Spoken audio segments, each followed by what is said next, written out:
তো এই চ্যাপ্টারের শুরুতে আমরা যে টপিকটা পড়বো, শুরুর টপিকটা হচ্ছে ইলেকট্রোম্যাগনেটিক ওয়েভ, মানে হচ্ছে কি তড়িৎচুম্বকীয় তরঙ্গ। আমরা জানি আলো একটা তড়িৎচুম্বকীয় তরঙ্গ, আমরা সবাই জানি। এই আলো যে একটা তড়িৎচুম্বকীয় তরঙ্গ, এটা সৃষ্টি হয় কিভাবে? তড়িৎ এবং চুম্বকের মাধ্যমে। নামই হচ্ছে তড়িৎচুম্বকীয় তরঙ্গ। তার মানে সৃষ্টি হচ্ছে কিভাবে? তড়িৎ এবং চুম্বক, এই দুটো তরঙ্গের মিথস্ক্রিয়ার মাধ্যমে নতুন যেটা তরঙ্গের সৃষ্টি হয় তাকে বলা হয় কি? তড়িৎ চুম্বকীয় তরঙ্গ। এখন আমরা এখান থেকে যে জিনিসটা মনে রাখবো সেটা হলো, বলা হয় যদি এক্স অক্ষ বরাবর সাপোজ মনে করো একটা তড়িৎ তরঙ্গ যাচ্ছে, আর ওয়াই অক্ষ বরাবর যদি একই সাথে এখানে যদি একটা চুম্বক তরঙ্গ কাজ করে, এদের দুজনের মিথস্ক্রিয়ার মাধ্যমে জেড অক্ষ বরাবর নতুন আর একটা তরঙ্গ কাজ করে, যে তরঙ্গকে সৃষ্টি হয় আর কি, এই তরঙ্গকে বলা হয় তড়িৎ চুম্বকীয় তরঙ্গ। আবার বলি, যদি একটা নির্দিষ্ট জায়গায় এক্স অক্ষ বরাবর তড়িৎ তরঙ্গ, ওয়াই অক্ষ বরাবর যদি চুম্বক তরঙ্গ কাজ করে, এই দুজনের মিথস্ক্রিয়ায় সেখান থেকে উৎপন্ন হয় আরেকটা নতুন তরঙ্গ, যেটা টেকনিক্যালি কোন কোন অ্যাঙ্গেলে কাজ করে? ওই দুজনের সাথে 90 ডিগ্রি অ্যাঙ্গেলে কাজ করে। আমরা জানি যে এক্স অক্ষ এবং ওয়াই অক্ষ দুজনের সাথে 90 ডিগ্রি অ্যাঙ্গেলে কাজ করা আরেকটা অক্ষের নাম কি? জেড অক্ষ। তার মানে নতুন যে তড়িৎ চুম্বকীয় তরঙ্গ সে কাজ করবে কোন অক্ষ বরাবর? জেড অক্ষ বরাবর। সেম ভাবে তুমি চিন্তা করতে পারো যে এক্স অক্ষ বরাবর যদি তড়িৎ তরঙ্গ কাজ করে, জেড অক্ষ বরাবর যদি চুম্বক তরঙ্গ কাজ করে, তাহলে তোমার নতুন যে তড়িৎ চুম্বকীয় তরঙ্গ এটা কাজ করবে কোন বরাবর? এই ওয়াই অক্ষ বরাবর। ঠিক আছে? এখন যেহেতু এই তরঙ্গগুলো সামনের দিকে আগায় যাচ্ছে, মানে এটা কি? অগ্রগামী তরঙ্গ। মানে কি ধরনের তরঙ্গ? অগ্রগামী তরঙ্গ। তরঙ্গের চ্যাপ্টারে আমরা তরঙ্গের রাশিমালা পড়েছিলাম। সে রাশিমালা যদি মনে থাকে তাহলে আমরা এই অগ্রগামী তরঙ্গের সমীকরণ লিখতে পারবো। যেমন আমি যদি তড়িতের ক্ষেত্রে এই তরঙ্গের সমীকরণ লিখি, তাহলে ই সমান লেখা লাগবে এই যে বিস্তার বিন্দু ই নট সাইন, লেখা যায় যে twice pi by lambda c t minus x. আবার এই চৌম্বক তরঙ্গের ক্ষেত্রে লেখা যাবে বি সমান B naught sine twice pi by lambda c t minus x. একটা চৌম্বকের জন্য আর একটা তড়িতের জন্য। তাহলে এই দুজনের মিথস্ক্রিয়ায় নতুন যে তরঙ্গ সৃষ্টি, তারও একটা সমীকরণ থাকবে, যা উপরে নিয়ে আমি আর কথা বলতেছি না, কারণ ওগুলো আমার লাগবে না এখন। তো যা হোক, যখন যখন আমাদের আহ, এই দুই তরঙ্গ তো সবাই বুঝতে পারছো, আর নতুন একটা তরঙ্গ সৃষ্টি হয়ে তাকে বলতেছি আমরা ইলেকট্রোম্যাগনেটিক ওয়েভ বা তড়িৎ চুম্বকীয় তরঙ্গ। এই তরঙ্গের একটা স্পেশালিটি হচ্ছে এই তরঙ্গ তো একটা বেগ আছে। এই তরঙ্গের বেগ নিয়ে গবেষণা করতে গিয়ে বিজ্ঞানী দেখলো, তুমি যদি এই সমীকরণকে এই সমীকরণ দ্বারা ভাগ করো, মানে দুই সমীকরণকে পরস্পর পরস্পর দ্বারা ভাগ করো, দেখো ই ভাগ বি, সরি ই ভাগ, হ্যাঁ বি সমান ই নট ভাগ কি হচ্ছে বি নট, আর বাদ বাকি কিন্তু কাটাকাটি হয়ে যাচ্ছে, সেম টু সেম। এই অনুপাত যখন করা হলো তখন দেখা গেল এই অনুপাতের ধ্রুবমান যা সি প্রকাশ করে, মানে আলোর বেগ প্রকাশ করে। বুঝছো? মানে ই কে বি দ্বারা ভাগ করলে, অথবা ই এর যে কোনো মানকে ওই যে কোনো একটা নির্দিষ্ট অবস্থায় বি এর মান দ্বারা ভাগ করলে এর অনুপাত একটা ধ্রুব সংখ্যা প্রকাশ করে, যাকে বলি আমরা সি। সি হচ্ছে আলোর বেগ। তাহলে এই সূত্রটা মনে রাখবো যে E by B, E naught by B naught সমান লেখা যায় সি। এই কথাটা মাথায় রাখবো। এখন পরবর্তীতে বিজ্ঞান আমরা যেমন জানি যে ভি সমান হচ্ছে এফ ল্যামডা, আমরা তরঙ্গের চ্যাপ্টারে শিখেছিলাম ভি সমান কি ল্যামডা? F lambda. কিন্তু ওই বিজ্ঞানী গবেষণা করে দেখে এই যে নতুন যে চৌম্বকীয় তরঙ্গ এর বেগটা, যেমন এর বেগটাকে সি দ্বারা প্রকাশ করা হয়, এই সিটা কিন্তু এই এফ বা ল্যামডার উপর ডিপেন্ড করে না। সি এর মান সব জায়গায় সমান, 3 × 10⁸ মিটার পার সেকেন্ড। তবে তিনি গবেষণা করে দেখেছিলেন এই সি এর মানটা মূলত ডিপেন্ড করে এই রাশিমালার উপরে, 1/√ওভার মিউ নট আর এপসাইলন নট। তোদের মনে থাকার কথা, এপসাইলন বলতে বোঝা হলো শূন্য মাধ্যমে তড়িৎ প্রবেশ্যতা, আর মিউ নট দ্বারা বোঝা হলো শূন্য মাধ্যমে চৌম্বক প্রবেশ্যতা, মানে ভেদনযোগ্যতা বা প্রবেশ্যতা। বুঝতে পারছো? তাই সি এর মানটা মনে রাখো, এই দুটোর উপর নির্ভর করে মনে রাখো। যাও, এখানে মেন ইকুয়েশন হচ্ছে এটা, ই বাই বি সমান ই নট বাই বি নট সমান কি লেখা যায়? সি। এখান থেকে মাঝে মাঝে সি এর মান দিবে, ই এর মান দিবে, বলবে বি এর মান বের করো, পারবা না? ই আর সি জানলে তো তুমি বি এর মান বের করতে পারবে, কারণ সি এর মান তো এমনি মুখস্থ, 3 × 10⁸ মিটার পার সেকেন্ড। এই হচ্ছে ভৌতালোক বিজ্ঞানের প্রথম কথাবার্তা। তোমরা এই অধ্যায়ে বই খুলে দেখবা বিভিন্ন স্পেকট্রাম দেওয়া আছে, বুঝছো? যে এই তড়িৎ চুম্বকীয় বর্ণালীর ওই যে বিভিন্ন তরঙ্গ দৈর্ঘ্যে কোন কোন রে পাওয়া যায়, এক্স রে, গামা রে, ওই সফটওয়্যারটা করে নিবো, ওটা আমি আর কথা বলতেছি না। এখন শিখবো আমরা ওয়েভ ফ্রন্ট, তরঙ্গ মুখ বলতে কি বুঝে শিখবো আমরা। ওয়েভ ফ্রন্ট বা তরঙ্গ মুখ।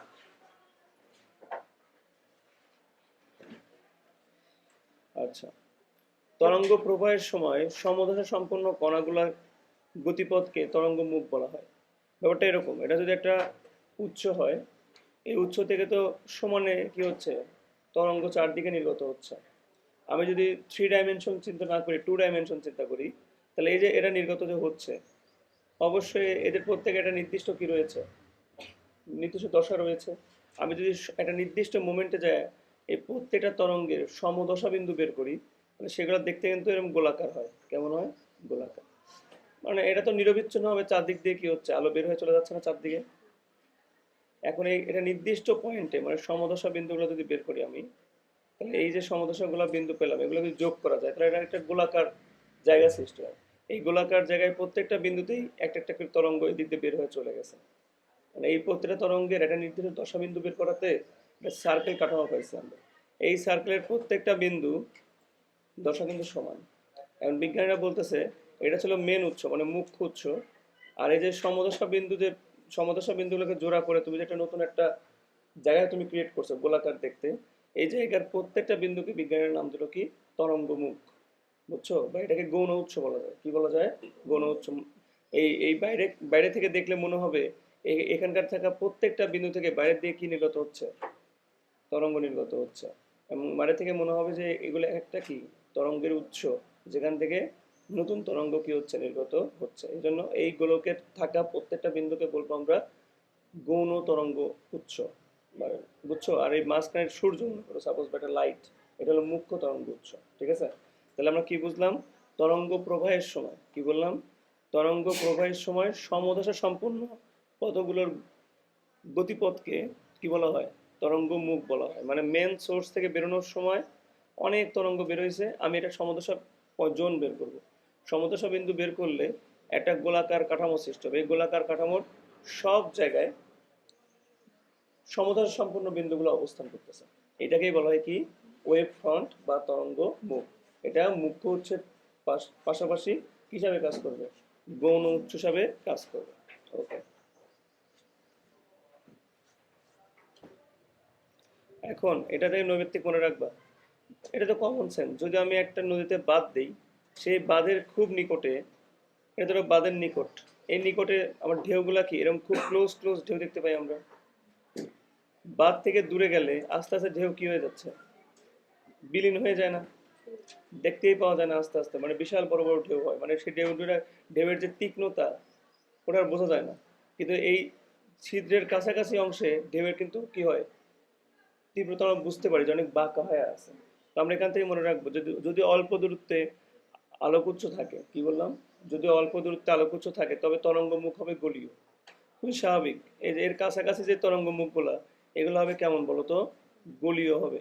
কেমন হবে? গলীয়। যত দূরে যাব, ঠিক আছে, তত আমাদের তরঙ্গ মুখটা কি অনেক বড় বড় হয়ে যাচ্ছে না? ফলে আমরা চিন্তা করলে তো বুঝতে পারি এই তরঙ্গ মুখগুলা কিন্তু দেখো এখান থেকে এটুকু দেখো, চিন্তা করলে বোঝা যায় যে এখান থেকে এইটুকুর সমতলীয় কাঠামো মনে তো লাগতেছে। এখানে আসলে একটু বাঁকা বেশি, এখানে আসলে বাঁকাটা আরো বেশি, এখানে গেলে কি বাঁকাটা আরো বেশি। তাহলে কি তরঙ্গমুখের কাছাকাছি অংশ হবে কেমন? গলীয়। মানে আর মুখ্য উৎসের কাছাকাছি থেকে দূরে চলে গেলে তরঙ্গ মুখগুলা কেমন হবে? সমতলীয়। কেমন হবে? সমতলীয়। একজাক্টলি কার মতো চিন্তা করতে হবে? আমার এই যে নদীতে বাঁধ দিলে বাঁধের কাছাকাছি ঢেউগুলো হয় কি খুবই গলীয় গলীয়, আর দূরে গেলে ঢেউগুলো কি হয়ে যায়? সমতলীয়। তো বাসায় যা পড়বে, এটা আমি শেখাবো না। এটাকে বলবো আমরা হাইগেনস প্রিন্সিপাল। তো হাইগেনের কথাটা আমি একবার রিডিং করে শোনাই, তোমরা একটু শোনো। দেখো আমি যা যা অলরেডি বলছি সেগুলো তোমার মিলে যাবে, একটু শোনো। কোনো একটি তরঙ্গমুখে অবস্থিত প্রতিটি বিন্দু কম্পন বা আন্দোলনের নতুন উৎস হিসাবে বিবেচিত হয়। আমি বললাম না, সমদশা সম্পন্ন সার্কেলের প্রতিটা বিন্দু একটা নতুন উৎস হিসাবে কি করে কাজ করে। এই কথাটা কিন্তু সুন্দর করে বলছে যে কোনো একটি তরঙ্গমুখে অবস্থিত, এই পুরোটা কি এটা তরঙ্গমুখ না? এই পুরোটা কি এটা তরঙ্গমুখ না? এই তরঙ্গমুখে অবস্থিত প্রতিটি বিন্দু নতুন কম্পন বা আন্দোলন মানে তরঙ্গ এর নতুন উৎস হিসাবে কি হয়, বিবেচিত হয়। অর্থাৎ প্রতিটি বিন্দু থেকে নতুন তরঙ্গ উৎপন্ন হয়। কথা কি বুঝতে কোনো সমস্যা আছে? ওই গৌণ উৎসগুলো থেকে সৃষ্ট তরঙ্গমালা মূল তরঙ্গের সমান বেগে সামনের দিকে কি হবে, অগ্রসর হবে। মানে এখান থেকে আলো যে বেগে বেরোচ্ছে, এই গৌণ উৎসগুলো থেকেও আলো কি হবে, সেই একই বেগেই সামনের দিকে কি হবে, নির্গত হবে। যে কোনো সময় ওই গৌণ তরঙ্গমালাকে স্পর্শ করে একটি তল আঁকলে তরঙ্গমুখের নতুন অবস্থান জানা যায়। মানে এরকম চারদিক যে তরঙ্গ বেরোয় যাচ্ছে, আমি যদি একটা নির্দিষ্ট সময় গিয়ে আবার সমতল সম্পূর্ণ একটা বলয় আঁকি, নতুন একটা তরঙ্গ মুখ সম্বন্ধে আমরা জানতে পারব। যত দূরে যাব তরঙ্গ মুখ কেমন হয়ে যাবে, সমতলীয়। আর কাছে থাকলে তরঙ্গ মুখ কেমন হয়ে যাবে, গোলীয়। আমরা হাইগেন্স প্রিন্সিপাল বুঝতে পারছি। আমাদের এবারের টপিক হচ্ছে ব্যতিচার, যেখান থেকে প্রশ্নের সম্ভাবনা চরম লেভেলে, মানে এর থেকে প্রশ্নের সম্ভাবনা সব থেকে বেশি, মানে সবচাইতে বেশি যদি কোনো সম্ভাবনা থাকে সেটা হলো ব্যতিচার। আমাদের সবচেয়ে ইম্পর্টেন্ট টপিকের নাম যেটা বললাম সেটা হলো ব্যতিচার। ব্যতিচারটাকে আমি যেভাবে বলি সেভাবে পড়ো। ভৌতল বিজ্ঞান চ্যাপ্টারটাকে আমরা যদি একটু সূত্র আকারে মুখস্থ রেখে ইন্টিগ্রেশন ডিফারেন্সিয়েশনের মতো করে পড়ি, তবুও আমরা ফুল মার্ক তুলতে পারবো। খালি একটু বুদ্ধি করে পড়া লাগবে, যে সূত্রগুলো যেন মাথার মধ্যে থাকে আমাদের। প্রথম কথা হলো ব্যতিচার কি জিনিস। এই যে ব্যতিচার বলো আর যাই বলো, যেগুলো পড়বো আমরা, এগুলো সবই সৃষ্টি হয় তরঙ্গের উপরিপাতনের ফলে। কিসের ফলে সৃষ্টি হয়? আমরা তরঙ্গ চ্যাপ্টারের উপরিপাতন সম্বন্ধে শিখেছিলাম। এটার কমন সেন্স কাজে লাগাও। দুটো তরঙ্গ যখন দুটো ঢেউ, আমরা যখন একটা বল, ধরুন পুকুরে একটা বল পড়ে গেছে, পুকুরের বলটা আমরা আমাদের কাছে নিয়ে আসতে চাই, তোমরা কি করি, ওই পাশে গিয়ে ঢেল মারি। পরে এক বন্ধু ঢেল মারলো আর এক বন্ধু ঢেল মারলো, দুজনের ঢেউ কি হয়, একসঙ্গে একে অপরের উপর উপরে পতিত হয়ে ঢেউটা অনেক বড় হয়ে যায়। ফলে বলটা দেখবার বেশি বড় মাপের ঢেউ পায়, সামনের দিকে কি করে, দ্রুত আগে আসে। আবার আমি যদি এই পাশ থেকে ঢিল মারি, ও যদি ওই পাশ থেকে ঢিল মারে, পরস্পর বিপরীত দিক থেকে ঢিল পড়লে বিপরীত দশা সম্পূর্ণ দুটো তরঙ্গ কি হয়, সামনাসামনি হয়ে যায়। এতে করে দেখা যায় দুজনের ঢেউ কারোরটাই কি লাগে না, খুব একটা কাজে লাগে না। ঢেলের পাওয়ারটা মানে তীব্রতাটা কি হয়ে যায়, কমে যায়। তাহলে উপরিপাতনের ফলে আমরা তরঙ্গের মধ্যে বিভিন্ন বৈশিষ্ট্য দেখতে পাই, তার মধ্যে একটা কি বলতো, ব্যতিচার। এখন ব্যতিচার হওয়ার শর্ত পরীক্ষায় আসে, একটু ভালোভাবে লেখে নাও। প্রথম শর্ত হলো তরঙ্গের উচ্চতা হতে হবে সুসঙ্গত, মানে সুসঙ্গত উচ্চ থাকতে হবে। সুসঙ্গত উচ্চ মানে আমরা দেখতে পেলাম যে মিনিমাম দুইটা তরঙ্গ ছাড়া তার উপরিপাতন হওয়া সম্ভব না। দুইটা তরঙ্গ কোন জায়গা থেকে আসবে, দুইটা ভিন্ন উৎস থেকে আসবে, তবে ওই দুইটা ভিন্ন উৎস কেমন হতে হবে, সুসঙ্গত হতে হবে। সুসঙ্গতর অর্থ কি বুঝো তোমরা? সুসঙ্গতর অর্থ হলো ওদের দশা পার্থক্য সর্বদা কি থাকা লাগবে, সমান। হয় দশা পার্থক্য থাকাই যাবে না, মনে করো জিরো, দশা পার্থক্য সবসময় কি বলতো জিরো, অথবা দশা পার্থক্য সর্বদা কি থাকা লাগবে, সমান। সুসঙ্গত উৎস কথাটা অর্থ মনে রাখবা, এমন দুইটা উৎস যেখান থেকে তরঙ্গ আসতেছে, বাট ওই দুই তরঙ্গের মধ্যে কোনো কি নাই, দশা পার্থক্য নাই, দশা পার্থক্য নাই। যদি মাথার মধ্যে কম ঢুকুক সমস্যা নাই, বাট মনে রাখবা যে সুসঙ্গত উৎসের মানে হলো তাদের মধ্যে দশা পার্থক্য নাই। যেমন আমি একটা এক্সাম্পল দিই, তুমি রুমের মধ্যে একটা লাইট আছে, দেওয়ালে দুইটা ফুটা করলা, এই দেওয়াল থেকে ওই দেওয়ালে দুটা দুটা ফুটা করলা। এখন এই লাইটের কারণে ওই দুইটা ফুটা দিয়ে কি হবে, আলো ওই রুমে প্রবেশ করবে না।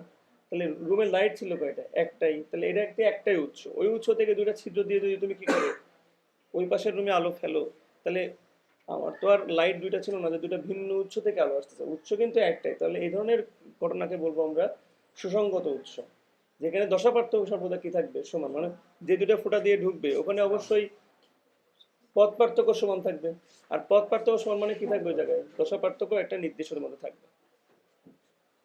দুই নম্বর শর্ত, দুই নম্বর শর্ত হলো যে দুটো তরঙ্গ আমাদের জন্য আসতেছে, ওই দুই তরঙ্গের কম্পাঙ্ক সমান হতে হবে।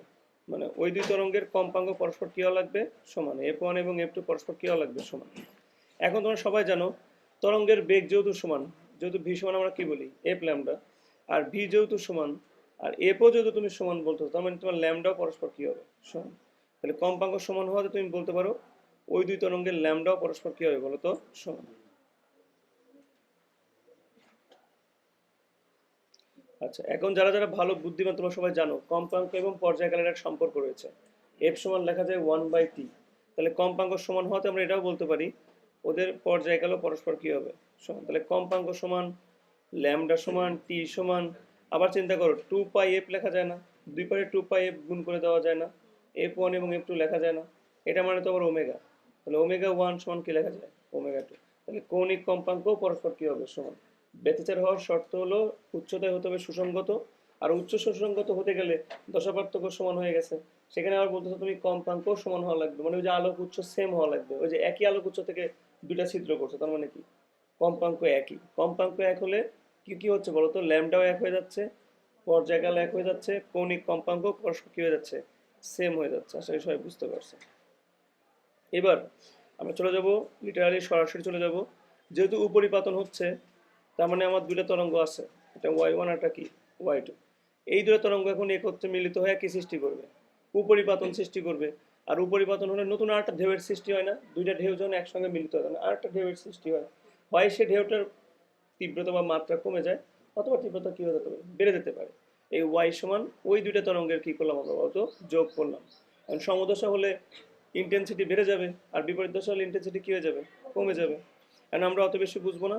এই ওয়াই ওয়ানের যদি আমরা তরঙ্গের রাশিমালা এখানে প্রয়োগ করি, ওয়াই টু এর যদি তরঙ্গের রাশিমালা আমরা এখানে প্রয়োগ করি, তাহলে শেষ পর্যন্ত নতুন একটা তরঙ্গের রাশিমালা পাবো, যেখানে এভাবে লেখা হয় ওয়াই সমান এ আর sine twice pi by lambda. এটা কত সেম ছিল একটু আগে দেখলাম, সিটি মাইনাস এক্স। তাহলে এখানে হবে সি এর জায়গায় লিখলাম ভিটি, মানে বেগ ইন্টু টি মাইনাস এক্স।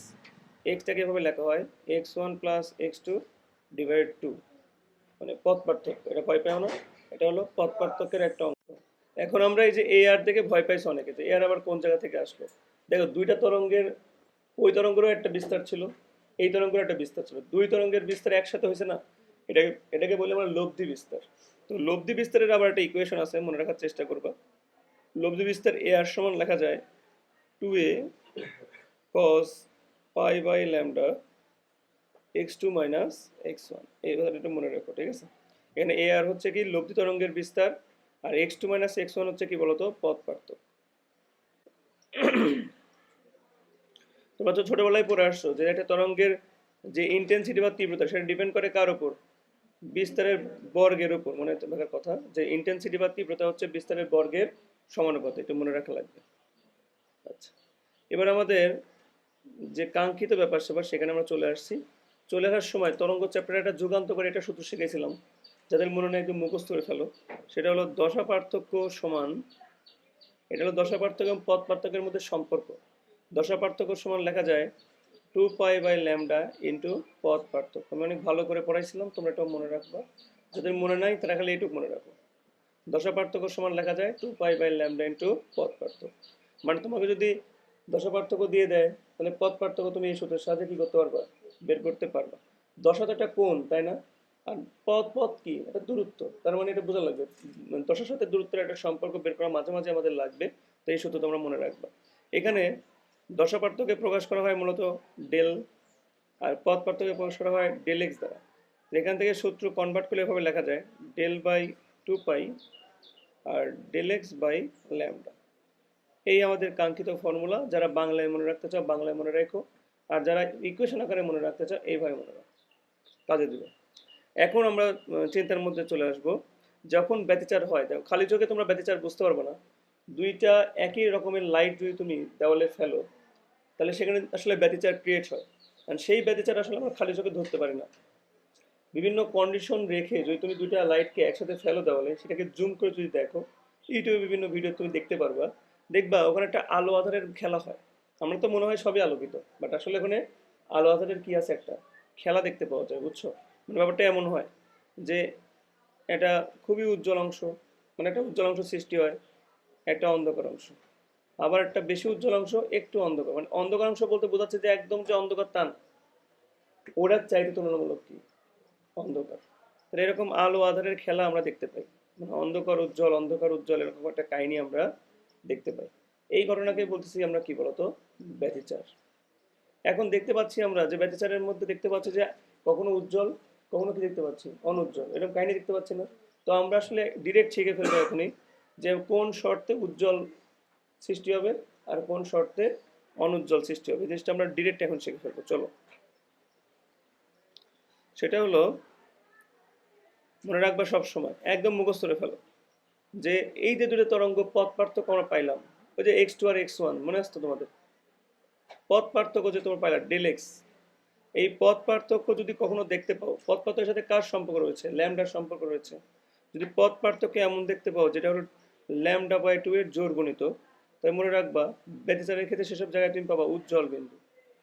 এটা মনে রাখবা যে পথ পার্থক্যের মান যদি λ/2 এর জোড় গুণিতক পাও, তাহলে সেটা সর্বদা মনে রাখবা ওই সকল জায়গায় তুমি পাবা কি উজ্জ্বল বিন্দু। আশা করি আমার কথাটা মনে থাকবে।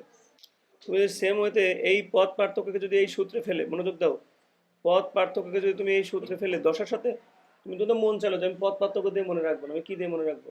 দশা পার্থক্য দিয়ে মনে রাখবো। তুমি দশার সাথেও সম্পর্ক স্থাপন করতে পারো। সেই সম্পর্ক স্থাপন করলে তুমি দেখাবে এরকম, দেখে নাও, এরকম দেখাবে দশা পার্থক্য, মানে তোমাদের প্রশ্ন আসে পরীক্ষায় কোন দশা পার্থক্যে উজ্জ্বল বিন্দু সৃষ্টি হয়, তুমি বলবা 2n পাই, মানে হলো পায়ের জোড় গুণিত। পথ পার্থক্য বললে λ/2 এর জোড় গুণিত, আর দশা পার্থক্য বললে পায়ের জোড় গুণিত হলে কি পাওয়া যাবে? উজ্জ্বল বিন্দু পাওয়া যাবে। তাহলে আমাদের প্রথম মাথায় প্রশ্ন আসতেছে অনুজ্জ্বল বিন্দু তাহলে কোথায় পাওয়া যাবে? জোড় গুণিতকে যদি উজ্জ্বল পাওয়া যায় তাহলে অন্ধকার পাওয়া যাবে কোন গুণিতকে? বিজোড় গুণিতকে। তাহলে এভাবে মনে রাখো যে পথ পার্থক্য যদি হয় আমার 2n+1 ইন্টু λ/2, সেটাকে বলবো আমরা পথ পার্থক্যের ক্ষেত্রে বলবো আমরা অনুজ্জ্বল। আর 2n+1 যদি পাই হয় দশা পার্থক্যের ক্ষেত্রে বলবো আমরা অনুজ্জ্বল। তবে কথা থাকে যে আপনি মুখে বললেন বিজোড় গণিত, কি বললেন? বিজোড়। আমি মুখে বললেন হচ্ছে বিজোড়, কিন্তু বিজোড় জিনিসটাকে তো আসলে 2n+1 ছাড়াও 2n-1ও তো প্রকাশ করা যায়। 2n+1ও একটা বিজোড়, 2n-1ও একটা বিজোড়। তাহলে এটাও তো একটা সঠিক প্রকাশ। হ্যাঁ, এটাও একটা সঠিক প্রকাশ। তাহলে ম্যাথ করতে গেলে আমরা কোনটা দিয়ে ম্যাথ করব? আমাদের ঝামেলা হয়ে গেল যে 2n-1 দিয়ে ম্যাথ করবো নাকি 2n+1 দিয়ে ম্যাথ করবো। আমার মতে আমি ঝামেলাটা দূর করে দিচ্ছি।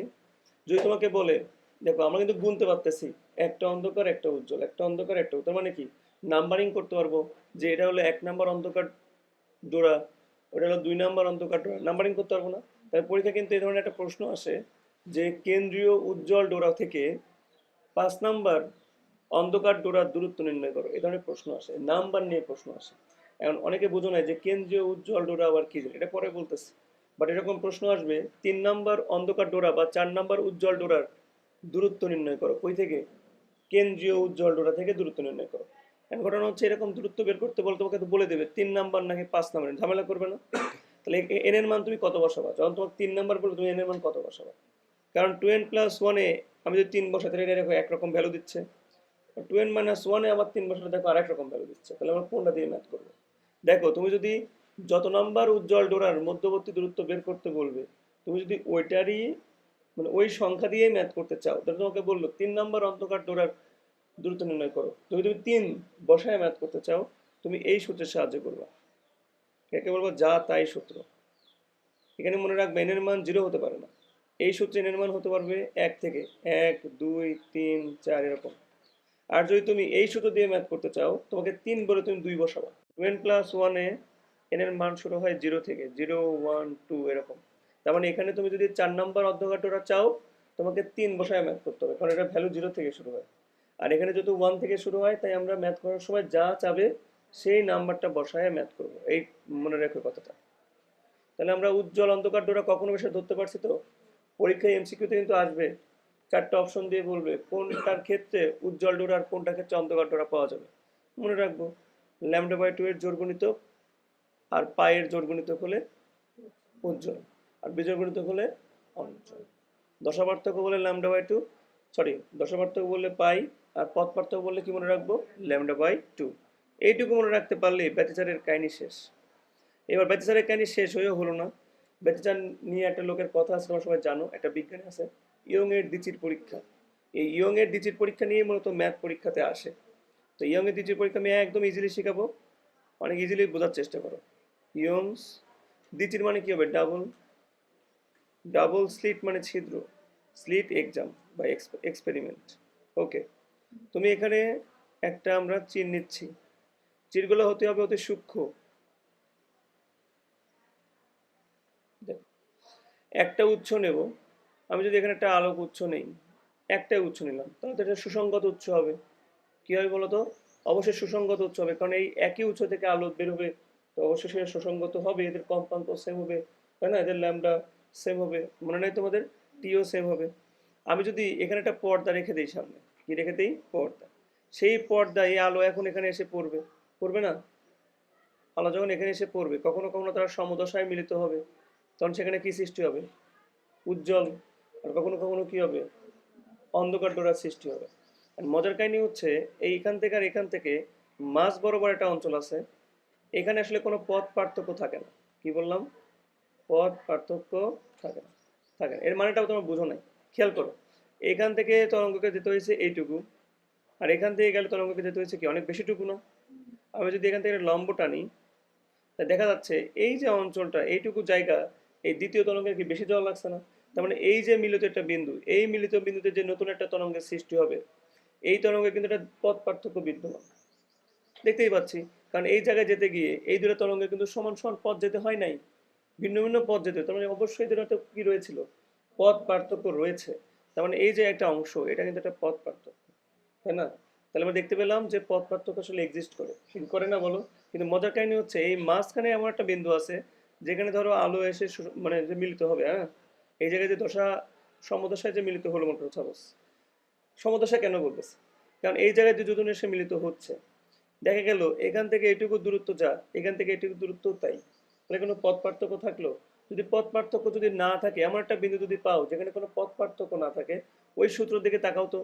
যদি পথ পার্থক্য না থাকে তাহলে দশা পার্থক্য কি থাকা সম্ভব? এই দেখো এখানে যদি জিরো হয়ে যায়, দশা পার্থক্য কি হয়ে যাবে? দশা পার্থক্য জিরো মানে তারা কি সমদশায় আছে না? আর যেখানে সমদশায় থাকবে সেখানে কিরকম কিরকম মানে কিরকম হয়? উজ্জ্বল ডোরার সৃষ্টি হয়, তাই না? এই জন্য দেখো আমি পড়ানোর সময় বলেছিলাম যে মাঝখানে সৃষ্টি হবে একটা কেন্দ্রীয় উজ্জ্বল ডোরা, তারপরে আস্তে আস্তে অন্ধকার উজ্জ্বল এমন কাহিনী হয়, বলি নাই বলো? তাহলে এই মাঝখানে সবসময় সৃষ্টি হবে একটা কি ডোরা? উজ্জ্বল ডোরা। এই উজ্জ্বল ডোরা থাকবে কেন্দ্রে। এই কেন্দ্রের পরে একটা দেখবে অন্ধকার ডোরা আছে, তারপর দেখবে আরেকটা উজ্জ্বল। এর নিচেও দেখবে একটা অন্ধকার ডোরা আছে, তারপর দেখবে একটা কি? উজ্জ্বল। এই কেন্দ্র থেকেই আস্তে আস্তে উপরের দিকে অন্ধকার উজ্জ্বল, মানে পাশাপাশি তো দুটো উজ্জ্বল থাকতে পারে না। এই জন্য কেন্দ্রীয় উজ্জ্বলের পরেই থাকবে কি? অন্ধকার। তারপরে থাকবে কি? উজ্জ্বল। অন্ধকার উজ্জ্বল, নিচের দিকেও তাই, অন্ধকার উজ্জ্বল। মাথায় কিছু ঢুকছে তোমাদের? তাহলে আমি দেখতে পেলাম যে সকল দূরত্ব তাহলে কোন জায়গা থেকে মাপা উচিত? এই কেন্দ্রীয় উজ্জ্বল ডোরা থেকেই তো মাপা উচিত, তাই না? সকল দূরত্ব কোন জায়গা থেকে মাপা উচিত? কেন্দ্রীয় উজ্জ্বল ডোরা থেকেই মাপা উচিত। আচ্ছা, যেহেতু আমি চির এবং পর্দা এরকম যে বিভিন্ন জিনিস আমরা ইউজ করতেছি, তার মানে এটা অবশ্যই আমাকে কিছু না কিছু সাহায্যে প্রকাশ করতে হবে। যেমন পর্দা থেকে এই চিরের যে দূরত্ব, এটাকে প্রকাশ করা হয় বড় হাতের ডি দ্বারা। কি দ্বারা প্রকাশ করতে হয়? বড় হাতের ডি। বড় হাতের ডি তাহলে কি প্রকাশ করবে? পর্দা থেকে পর্দার কার দূরত্ব? চিরের দূরত্ব। আর এই যে দুটা ফুটা ছিল এখানে, চির ছিল, এই দুটা চিরের মধ্যবর্তী দূরত্বকে বলি আমরা ছোট হাতের ডি, মানে চির দ্বয়ের মধ্যবর্তী দূরত্ব। মনে থাকবে?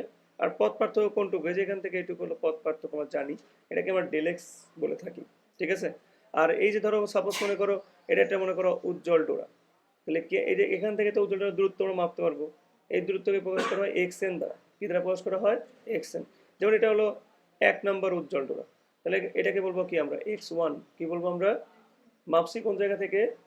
কেন্দ্রীয় উজ্জ্বল ডোরা থেকে। এখন যদি আমরা পারবো না বলো, ওই 2n এর জায়গায় n এর জায়গায় কত বসাবো? 1। তাহলে পাবো কি? কেন্দ্রীয় কি পাবো আমরা? 1 নম্বর উজ্জ্বল ডোরার দূরত্ব পাওয়া যাবে। ঠিক আছে, সবাই আন্ডারস্ট্যান্ড করতে পারছে আশা করি। তাহলে আমরা ইকুয়েশনে চলে যাচ্ছি এখন, দেখো। তাহলে আমাদের যদি বলা হয় যে তাহলে আমরা উজ্জ্বল ডোরার দূরত্ব আমরা মানে মাপবো কিভাবে, কোন সূত্রের সাহায্যে? দেখো, বলে কেন্দ্রীয় উজ্জ্বল ডোরা হতে যে কোনো উজ্জ্বল ডোরার মধ্যবর্তী দূরত্ব মাপার সূত্র xn সমান 2n into lambda by two. 2n into lambda by two, মানে ল্যামডা বাই টু এর কি গুণিতক হচ্ছে বলো? জোর গুণিতক হচ্ছে। ঠিক আছে, আমরা তো জানি সবাই নাকি? এটা না, এটা তো ভাই শর্ত, সরি ভাই মিস্টেক বলছি আমি। এটা তো শর্ত যে আসলে উজ্জ্বল ডোরা হওয়ার শর্ত, এটা সূত্র না। সূত্র আমি লিখতেছি, দেখো এভাবে তোমরা লিখে নিতে পারো।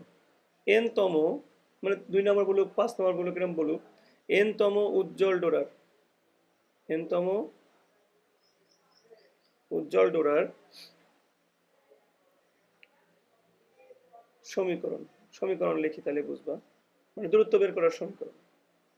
এক্স এন সমান ডি বাই ছোট হাতের ডি, ডি বাই ছোট হাতের ডি ইন্টু এন ল্যামডা। কি লেখা যায়? N lambda. এটাকে তুমি একটু ভালো করে এভাবে লিখতে পারো তোমাদের মিল খাওয়ানোর জন্য। এক্স এন ডি বাই ছোট হাতের ডি, কি যেন শিখছিলা? 2n ইন্টু কি? Lambda by two. এই ফর্মুলা ব্যবহার করলে তুমি যে কোনো উজ্জ্বল ডোরার দূরত্ব বের করতে পারবে।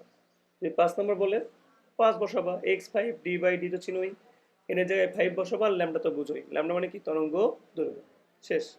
সেম ভাবে যদি তোমাকে বলে অন্ধকার ডোরার জন্য কি রকম হবে, তাহলে কি হবে বলো, xn সমান d বাই ছোট হাতের d 2n minus 1 lambda by 2। কি শিখাইছিলাম, 2n মাইনাস 1 লিখলে 5 নাম্বার অন্ধকার ডোরা করলে 5 বসাবো, আর প্লাস দিয়ে করলে কত বসাবা, 4, এক কম বসাবো।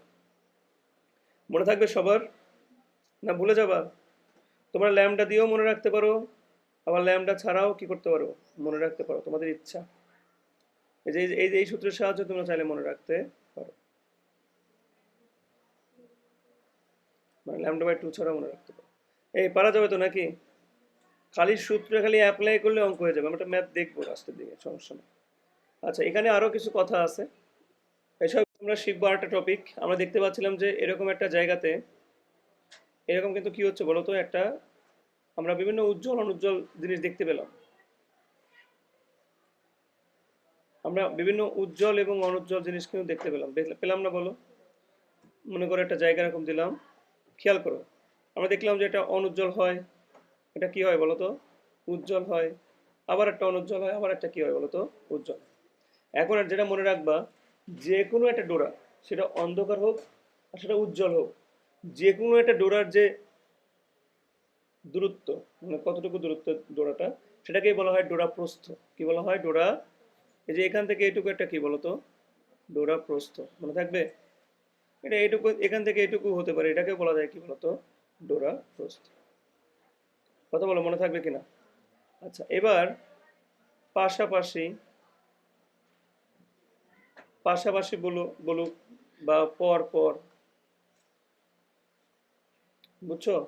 এই পাশাপাশি বা পর পর, যেমন এই যে এটা একটা কি ডোরা, অন্ধকার ডোরা, এটা একটা কি ডোরা বলো তো, অন্ধকার ডোরা। এই যে এই অন্ধকার ডোরার এই মাঝখান থেকে এই অন্ধকার ডোরার মাঝখান পর্যন্ত যে দূরত্ব, এটাকেই বলা হয় পাশাপাশি দুটি অন্ধকার ডোরা বা দুটি উজ্জ্বল ডোরার মধ্যবর্তী দূরত্ব। এটাকে অপর নামে ডাকা হয় ডোরা ব্যবধান নামে। কি নামে ডাকা হয়, ডোরা ব্যবধান নামে ডাকা হয়। বুঝতে পারছো কথাটা? এই ডোরা ব্যবধান বা পাশাপাশি দুটি অন্ধকার ডোরার মধ্যবর্তী দূরত্ব বা পাশাপাশি দুটা উজ্জ্বল ডোরার মধ্যবর্তী দূরত্ব কত হবে, এই যে এখান থেকে এতটুকু হবে। মাথায় ঢুকছে সবার? তাহলে একটা পেলাম কি বলতো, ডোরা প্রস্থ, আরটা পেলাম কি বলো, ডোরা ব্যবধান। দুটা কিন্তু ভিন্ন ভিন্ন জিনিস, তোমরা বুঝতে পারছো আশা করি। এই ডোরা প্রস্থ আর এই ডোরা ব্যবধান বের করার সূত্র আমি লিখে দিচ্ছি, আর আমি মনে রাখবা। ডোরা প্রস্থ দেখতে পাচ্ছ ছোট, আর ডোরা ব্যবধান কি বড়। ডোরা ব্যবধান বের করার সূত্র হচ্ছে ডি বাই ছোটতে ডি ইন্টু ল্যামডা, আর ডোরা প্রস্থ তার অর্ধেক, মনে রাখা খুবই সহজ, 2d ইন্টু ল্যামডা। আশা করি অনেক ইজি লাগছে। ডোরা প্রস্থ অর্ধেক হবে কার, ডোরা ব্যবধানের। ম্যাথ প্র্যাকটিস করলে আমরা এগুলোর মানে বুঝতে পারবো, ম্যাথ প্র্যাকটিস করতে হবে, ঠিক আছে? ব্যাচেজার থেকে আর তেমন কোনো কোশ্চেন আসতে দেখা যায় না, যদি দেখা যায় আমি বলে দিচ্ছি, সমস্যা নেই, একটু ওয়েট করো। অনেক সময় কোণ চাই, বুঝছো, অ্যাঙ্গেল বের করতে পারো, অ্যাঙ্গেলটা কেমন হবে সেটা নিয়ে একটু কথা বলতেছি আমি। যদি কখনো বলে দেয় আমাকে এন তম উজ্জ্বল ডোরার, এনতম উজ্জ্বল ডোরার কৌণিক ব্যবধান বের করো, এটা বের করতে হবে। সবাই কি বুঝছো? মনে করো সাপোজ আলো আসতেছে এই দুই জায়গা থেকে, তাই না? মানে আলো এসে মনে করো এখানে সেট করতেছে, মানে আমরা কি দেখতে পাচ্ছি, ধরো উৎস তো এখানে, এখানে একটা মনে করো সাপোজ উজ্জ্বল ডোরা আছে, নিচে আর একটা উজ্জ্বল ডোরা আছে, এরকম হয় না? তাহলে এখানে একটা অ্যাঙ্গেল উৎপন্ন হওয়াটা একটু স্বাভাবিক, স্বাভাবিক না? দুইটা জায়গা ভিন্ন ভিন্ন জায়গায়, তাহলে এখানে একটা অ্যাঙ্গেল উৎপন্ন হওয়ার কথা না? তাহলে এনতম উজ্জ্বল ডোরার কৌণিক ব্যবধান মানে কোণ বের করার সূত্র, মানে কত, আমরা দেখলাম যে পথ পার্থক্য যেমন আছে তেমন কৌণিক দূরত্ব বা মানে দশা পার্থক্য তো তেমন আছে। তো কৌণিক ব্যবধান যদি জিজ্ঞেস করে কখনো, তাহলে থিটা বের করতে হবে। মনে রাখবা ট্যান থিটা সমান x n by d. X n তো তোমরা বের করতে পারোই, পারো না? পথ পার্থক্য বের করতে পারো না, যে ভাই উজ্জ্বল ডোরা থেকে কতখানি দূরত্বে আমরা আছি, এক্স এন বের করে নিবা। এক্স এন বের করে নিয়ে বড় হাতের ডি দ্বারা ভাগ করবা, তাহলে কি হয়ে যাবে বলো তো, ট্যান থিটা। আর যদি অন্ধকার ডোরা বলে, লিখে নাও ওই একই কথা, ট্যান থিটা সমান হবে এক্স এন ডট দিলাম ডিভাইড ডি। মানে জাস্ট খালি তুমি এক্স এন বের করতে পারলেই ডি দ্বারা ভাগ করে ট্যান থিটা বের করতে পারলে কি বার হয়ে যাবে, ওই যে কৌণিক ব্যবধান পাওয়া যাবে। এখন যদি মাঝখানে বলে ডোরা দয়ের, শোনো কি বলে, ডোরা দয়ের, তাহলে কিন্তু 2 দিয়ে গুণ করবা। অ্যাঙ্গেল যেটা বেরোবে সেটা কি দিয়ে গুণ করবা, 2 দিয়ে গুণ করবা। আর যদি ডোরা বলে তাহলে কি করবা, তাহলে এই সূত্রের সাহায্যে বের করবা। বুঝতেছো সবাই কথাটা? মানে ব্যাপারটা এরকম, দেখো মাঝখানে যে রেখা কল্পনা করা হয়েছে, এখানে যদি একটা অন্ধকার ডোরা থাকে তাহলে এটা কোণ উৎপন্ন হয়েছে, এই কোণের নাম কি বলতো, থেটা। থেটা বের করার সূত্র হচ্ছে এটা। আর এরকম সেম একটা অন্ধকার ডোরা তো নিচেও আছে, তাহলে তো এই কোণের সাথে কি নিচে আর একটা কোণ উৎপন্ন হবে, তখন কি ডোরার দয় বললে কি বলবা, 2 দিয়ে গুণ করবা। আর ডোরার দয় না বললে গুণ করার কোনো প্রয়োজন নাই। আসলে সবাই বুঝছো আমার কথা? ঠিক আছে। আর ডোরা প্রস্থ, এটাকে কিন্তু অনেক অনেক বইয়ে ডেলেক্স দ্বারা প্রকাশ করছে। এই ডোরা প্রস্থকে কি দ্বারা প্রকাশ করছে, ডেলেক্স দ্বারা প্রকাশ করছে। আর ডোরা ব্যবধানকে অনেক বই প্রকাশ করছে বিটা দ্বারা। কি দ্বারা প্রকাশ করছে, বিটা দ্বারা প্রকাশ করছে। যাও, আমাদের ব্যাচেচারের কাহিনী খতম। এর বাইরে কোনো সূত্র আসে না, জাস্ট খালি ম্যাথ, সহজ ম্যাথ। চলে আসি, আমরা চলে যাবো এবার হচ্ছে অপবর্তনে। ওই চলে যাবো অপবর্তন। অপবর্তনে কি কি আর সব বলে দিচ্ছি। আগে মাথার মধ্যে একটা মানে ইয়ে নিয়ে নাও, বাসায় যা তোমরা ব্যাচেচারের সংজ্ঞা পড়বা, পারবা না পড়তে? তোমরা অপবর্তনের সংজ্ঞা পড়বা, পারবা না পড়তে? এই সংজ্ঞাগুলো পড়বা, হ্যাঁ। যতগুলো টপিক আমরা পড়াবো আজকে, সব টপিকের মেন সংজ্ঞা পড়বা। ব্যাচেলার কাকে বলে, অববর্তন কাকে বলে পড়বা। এখন অববর্তন সম্বন্ধে একটু কথা বলি, একদম ইজি। ব্যাচেলারে তুমি যেসব সূত্র শিখছো না, এই সূত্রের উল্টা বানাই দিবা কোথায় গিয়ে, অববর্তনে গিয়ে। এবং মনে রাখবা, ইয়ং এর দ্বিচির পরীক্ষা মানে চির ছিল কয়টা, 2টা। অববর্তনে চির হবে কয়টা, একটা। ঠিক আছে। অববর্তন আবার 2 প্রকার আছে, ওই 2 প্রকারের মধ্যে পার্থক্য পরীক্ষা আসে এবং নৈমিত্তিক পরীক্ষা আসে, সেগুলো নিয়ে আমি কথা বলে দিচ্ছি, এটা মনোযোগ দেবো সবাই।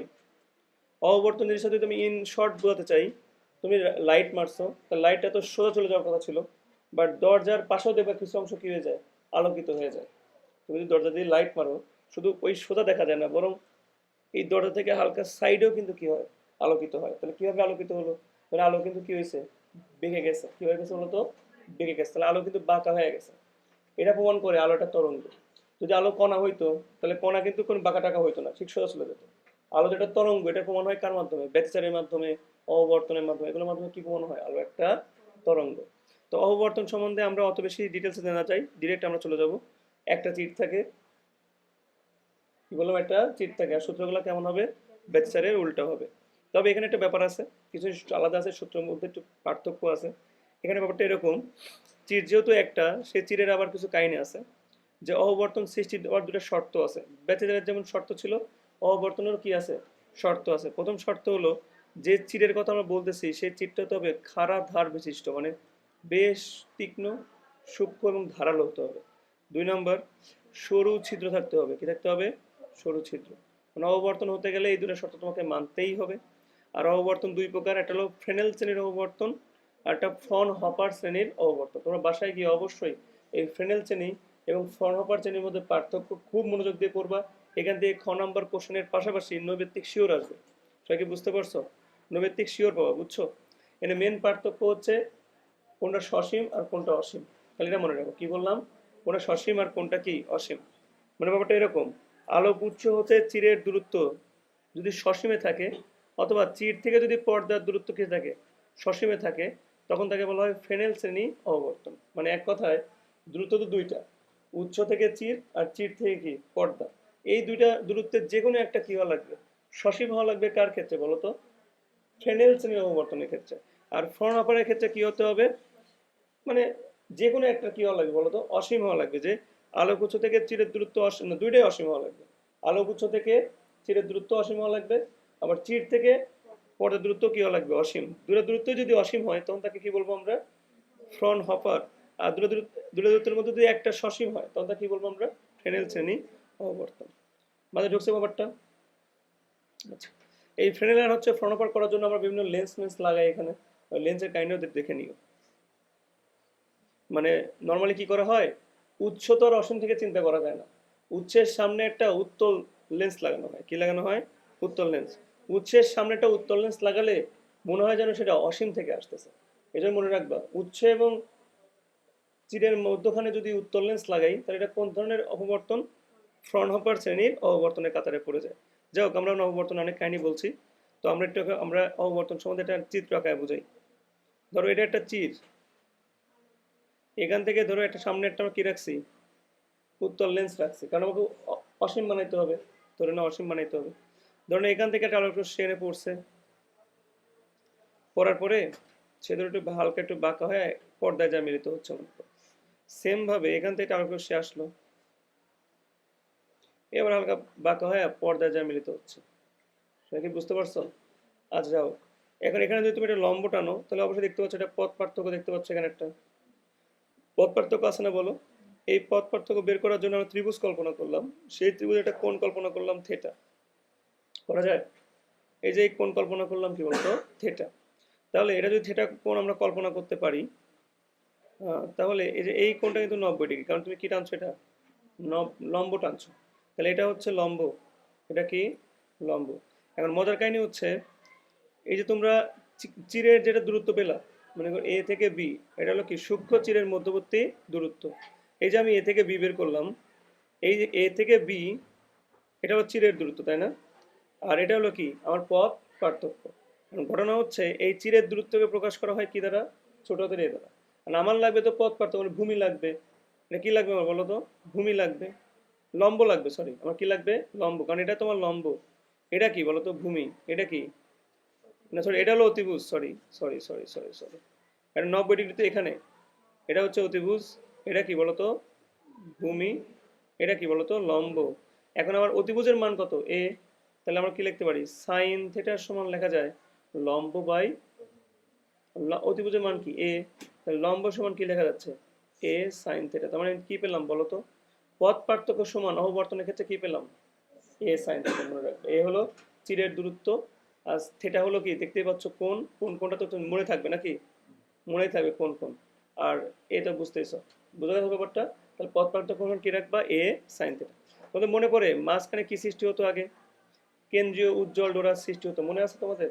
আর কেন্দ্রীয় উজ্জ্বল ডোরার সৃষ্টি হয় কোথায়, ব্যবধান কি থাকে, পথ পথ পার্থক্য শূন্য থাকে না, দশা পার্থক্য কি থাকে, শূন্য থাকে না। সমদশা হওয়ার কারণে তো মাঝখানে কি সৃষ্টি হতো, কেন্দ্রীয় উজ্জ্বল ডোরার সৃষ্টি হতো। তাহলে এখানে এ সাইন থিটার সমান যখন 0 হবে, তখন আসলে টেকনিক্যালি কি পাওয়া যায়, কেন্দ্রীয় উজ্জ্বল ডোরা পাওয়া যায়। কি পাওয়া যায়, কেন্দ্রীয় উজ্জ্বল ডোরা পাওয়া যায়। তাহলে বুঝলাম যে এ সাইন থিটার সমান 0 অথবা থিটার সমান 0, এই দুই কন্ডিশনেই মাঝখানে পাওয়া যায় কি ডোরা, কেন্দ্রীয় উজ্জ্বল ডোরা। তাহলে আমাদের কমন সেন্স কাজে লাগালে, আমি আগেও বলেছি আমাদের সূত্রগুলো হবে উল্টা। তাহলে এখানে উজ্জ্বল, এখানে তো উজ্জ্বল বলা হয় না, এটাকে বলা হয় চরম। কি বলা হয়, চরম বিন্দু। তাহলে এখানে চরম বিন্দু কখন পাওয়া যাবে, যখন পথ পার্থক্য, পথ পার্থক্য আমরা কি দ্বারা প্রকাশ করেছিলাম, এ সাইন থিটা এন দ্বারা লিখবো, কারণ এক একবার তো একরকম আসবে। এ সাইন থিটার সমান হবে, উজ্জ্বলের ক্ষেত্রে কি হবে, এখন বিজোড় হওয়াটাই স্বাভাবিক, কারণ উল্টা বলছি আমি, কি বলছি, উল্টা বলছিলাম না। তাহলে এখানে হবে কি বলো, 2n+1 অথবা 2n-1 ইন্টু কি লিখবা, λ/2। আর অবম, অবম মানে হলো মনে করো অন্ধকার, অন্ধকার ক্ষেত্রে কি পাবা, এ সাইন থিটা এন সমান পাবা 2n ইন্টু λ/2। আমরা বুঝাতে পারছি, জাস্ট খালি তুলনা করলে হয়ে যায়। বুঝতেছো সবাই? খালি উল্টা তুলনা করলেই আমাদের কাজ এখানে শেষ। এই পারবা তো? তাহলে পথ পার্থক্য পাইলাম, দশা পার্থক্য কি হবে, উল্টা 2n+1 ইন্টু কি হবে, পাই। আর 2n+1 ইন্টু পাই পাইলে উজ্জ্বল পাবো, আর 2n ইন্টু পাই পাইলে কি পাবো, অনুজ্জ্বল বা অবম পাবো। কি পাবো, অবম। আচ্ছা, যেহেতু থিটার কাহিনী তোমরা দেখতে পাচ্ছ, তারপরে এখানে অবশ্যই কি রয়েছে, অ্যাঙ্গেলের কাহিনী মাছ তোমরা পাবা না, থিটা বের করতে পারবা না। আমাদের সূত্র পাইলামই, এ সাইন থিটা এন সমান কি লেখা যায়, 2n ইন্টু λ/2। এর সমাধান করে তুমি থিটার মানও বের করতে পারবো, পারবো না? আর থিটা মানে তো কোণ, বুঝতেই পারতেছো। যদি তোমাকে 2 থেকে 2 করতে বলে, 2 বসাবা। আর ডোরা দয় বললে কি দ্বারা গুণ করবা, 2 দ্বারা গুণ করবা, সে আগের বারের মতোই, ঠিক আগের বারের মতোই, কোনো পার্থক্য